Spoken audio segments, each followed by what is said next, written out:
ನೀನ್ ಕಣ್ ಬಿಟ್ಮೇಲೆ ಎಲ್ಲರ ಮುಖದಲ್ಲೂ ಕಳೆ ಬಂದಿದ್ದು. ನೀನ್ ಕಾಲಿಟ್ಮೇಲೆ ಈ ಮನೆಗೆ ಕಳೆ ಬಂತು. ನೀನ್ ಬದುಕಲ್ಲ ಅಂತ ಡಾಕ್ಟ್ರು ಹೇಳಿದಾಗ ನಮ್ ಪ್ರಾಣನೇ ಹೋಗ್ಬಿಟ್ಟಿತ್ತಮ್ಮ. ನಿನ್ಗೋಸ್ಕರ ನಿನ್ ದೊಡ್ಡಮ್ಮ ಯಾವಾಗ್ಲೂ ಅಳ್ತಾನೇ ಇದ್ಲು. ಆದ್ಯ, ನೀನೊಂದು 4 ದಿವಸ ಚೆನ್ನಾಗಿ ವಿಶ್ರಾಂತಿ ತಗೊಮ್ಮ.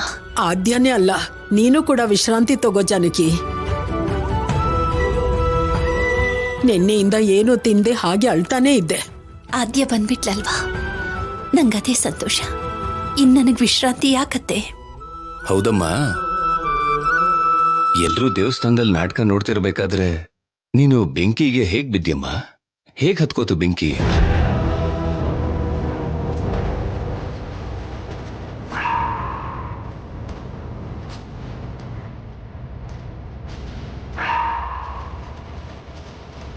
ನಾನ್ ಬೀಳ್ಲಿಲ್ಲ ದೊಡ್ಡಪ್ಪ.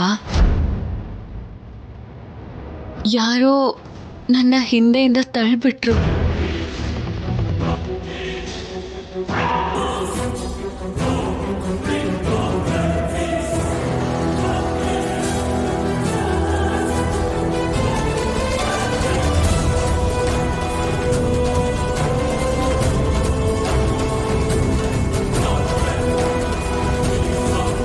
ತಳ್ಳಿದ್ರ? ಯಾರಮ್ಮ? ಯಾರು?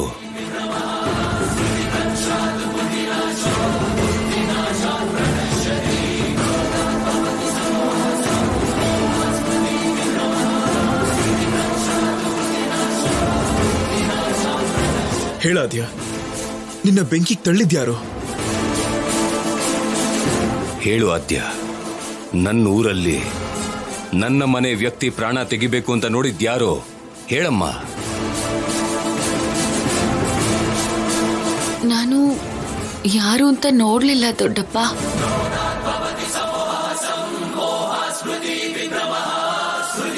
ನಮ್ಮ ಮನೆ ವ್ಯಕ್ತಿ ಪ್ರಾಣ ತೆಗಿಬೇಕು ಅನ್ನೋಷ್ಟು ದ್ವೇಷ ಇಲ್ಲಿ ಯಾರಿಗಿರುತ್ತೆ? ಅದರಲ್ಲೂ ಆದ್ಯನ ಸಾಯಿಸ್ಬೇಕು ಅನ್ನೋ ದ್ವೇಷ ಯಾರಿಗಿರುತ್ತೆ? ಏನು ತಿಳಿದಿರು ಮುಗ್ಧೆ ಆದ್ಯನ ಸಾಯಿಸ್ಬೇಕು ಅಂತ ನೋಡಿದ್ರ? ನನ್ನ ಆದ್ಯ ಯಾರಿಗೆ ಏನ್ ಮಾಡಿದಳೆ ಅಂತ ಹೀಗೆಲ್ಲ ಮಾಡಿದ್ರು?